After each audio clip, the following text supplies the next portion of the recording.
Hi, I'm Dr. Bertice Berry, and I want to tell you a story. It's an important story, so listen up. I was talking to my niece. Now, my niece is not the daughter of my siblings, one of my siblings. She is a young woman whose hair I braided when I lived in Kent, Ohio. She's someone who looked up to me, and I looked down to her, down because she was shorter. She's way taller now. Anyway, none of that is important to the story, but it was felt good telling you. We were talking, and I was telling her how people think that I create safe environments. In the stories group on Facebook, Stories to Tell with Dr. Bertice Berry, they all often say, "Oh, you created such a safe environment." People who come into my home, wherever I've lived, "Oh, you create such a safe environment."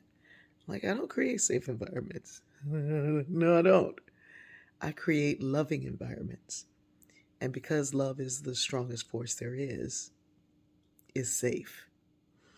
And if you don't want to come in loving, if you don't want to bring love, if you don't want to have love given to you, this is probably not the place for you. It's just that simple. It's a loving environment. You can bring it in, and if you don't want to, you can go out. She said, Auntie, I have a similar concept. Now, my niece happens to be a therapist. Now, she's more than a therapist. She's an educator. She's a innovator. She's amazing.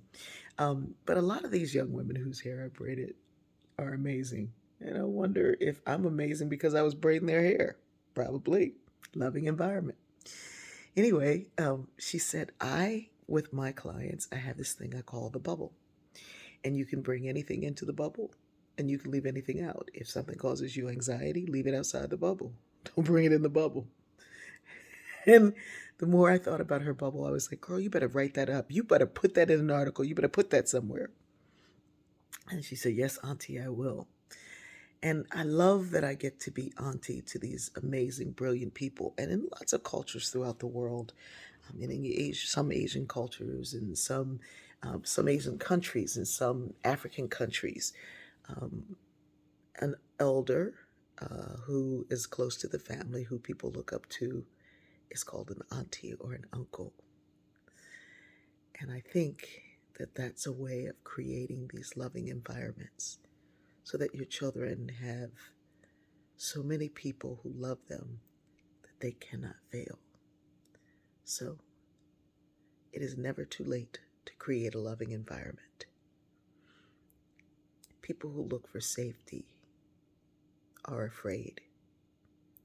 People who look for and receive love know the secret that love is the strongest force in the universe. I love you.